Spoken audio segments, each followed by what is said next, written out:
चलिए, हमारे ही कर्मों का फल हमें किस तरीके से मिलता है, ये बताने वाली कहानी आज सुनते हैं। तो यहाँ पे कहीं किसी गाँव में एक महिला रहती थी, जो बहुत ही परेशान थी, अकेली रहती थी। लेकिन उनका एक डेली रूटीन था। वो क्या करती थी, जब भी चपातियाँ बनाती थी, तो 2 एक्स्ट्रा चपातियाँ बनाती थी और घर के बाहर खिड़की में रख आती थी, ताकि आने जाने वाला कोई भिखारी हो या फिर कोई ज़रूरतमंद हो, वो उस चपाती को उठा के ले जाए। अब ये महिला सोचती थी कि मैं इतना सब कुछ करती हूँ, लेकिन फिर भी मैं दुखी ही हूँ, क्योंकि मेरे साथ कोई भी नहीं है।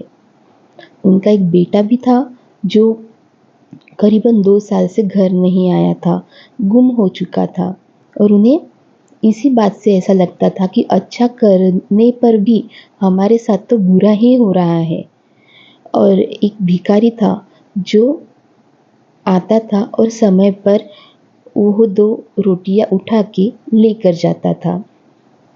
अब ये डेली रूटीन हो चुका था। कई दिन बीत गए। जो महिला 2 रोटियां बनाती थी और वो भिखारी 2 रोटियां लेकर चला जाता था। लेकिन जाते-जाते वो कहता था, बुरा बुरा अपने पास रह जाए और अच्छा घूम के आ जाए। बुरा बुरा अपने पास रह जाए और अच्छा घूम के आ जाए। तो ये वो महिला सुनती थी हर रोज़। तो उन्हें ऐसा लगता था कि ये भिखारी ऐसा क्यों कहता है कि बुरा बुरा अपने पास ही रह जाए। मैं इतना अच्छा करने की प्रयास कर रही हूँ, मेरा जीवन संघर्षों से भरा हुआ है, फिर भी ये ऐसा कहता है कि बुरा बुरा अपने पास ही रह जाए, बुरा बुरा मेरे पास ही क्यों रह जाए। ये मुझे समझ नहीं आता। और वो इतनी क्रोधित हो जाती है एक दिन, कि वो सोचती है कि आज मैं इस भिखारी का खेल ख़त्म कर दूँगी।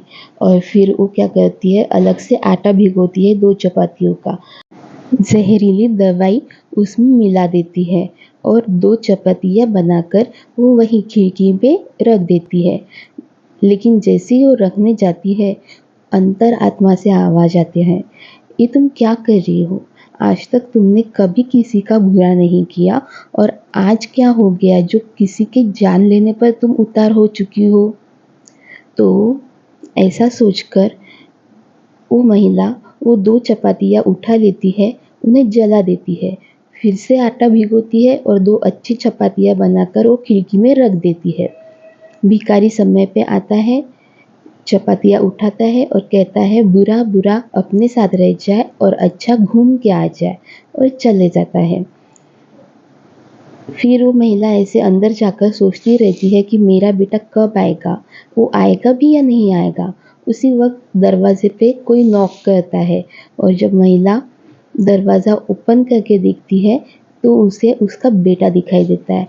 वो बहुत ही अचंभित हो जाती है कि आज कैसे मेरा बेटा आ गया वापस, इसे घर दिख गया। वो जो गुम हो चुका था, वो बेटा वापस आ गया होता है। तो पूछती है बेटे से कि तुम कहाँ थे इतने दिनों तक, क्या हुआ, कैसे हालत में थे? तो बेटा कहता है, मैं बहुत ही बुरी हालत में था। मैं कल आया था एक रेलवे स्टेशन के पास, मैं बहुत ही बुरी तरह से ज़ख्मी था, बहुत ही बुरी तरह से मेरी हालत इतनी ख़राब थी कि मैं कुछ बोल नहीं पा रहा था, मुझे बहुत ज़ोरों की भूख लगी थी। तभी एक भिखारी आया, उसने मुझे 2 रोटियाँ और थोड़ी-सी सब्ज़ी दी, वो खाकर मैं प्रसन्न हो गया और यहाँ वापस आ चुका हूँ घर पे। तो माँ को ऐसा लग रहा था कहीं ये वही तो भिखारी नहीं है।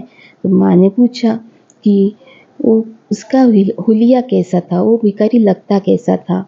तब माँ को बताते हुए उस बेटे ने कहा, हुलिया तो एक ही जैसा था, बाकी भिखारियों के जैसे ही दिखता था, लेकिन उसने कहा था, बुरा बुरा अपने पास रह जाए और अच्छा घूम के आ जाए। तब माँ की आंखें भर आती है। उन्होंने सोचा कि देखो, अगर मैं वही ज़हरीली रोटियां रखती, तो वो रोटियां मेरा बेटा ही खा जाता और मर जाता। लेकिन ऐसा नहीं हुआ। हमारे कर्मों का फल हमें मिलता ज़रूर है। और वो जो इंसान कह रहा था, बुरा बुरा अपने पास रह जाए, यानी कि हम जो भी कुछ बुरा करें वो हमारे पास ही रहे, उसका दूसरा फल हमें ना मिले और अच्छा अच्छा घूम के आ जाए, मीन्स हमारे जो अच्छे कर्म है उनका अच्छा अच्छा फल हमें मिले। तो कुछ इस कदर से आज की ये कहानी थी। हमारी कहानी यहाँ पे कंप्लीट होती है और हमारी मेहंदी डिज़ाइन भी यहाँ पे कंप्लीट होती है। आपको ये मेहंदी डिज़ाइन कैसी लगी मुझे कमेंट करके ज़रूर बताइएगा। और आपको अगर लगे कि ये बहुत अच्छी सी सीरीज़ है जिसमें हम कहानियों के साथ साथ मेहंदी भी डिज़ाइन करते हैं, तो हमें कमेंट में ज़रूर बताइएगा। मिलती हूँ जल्दी, तब तक के लिए जय विठ्ठल रखुमाई।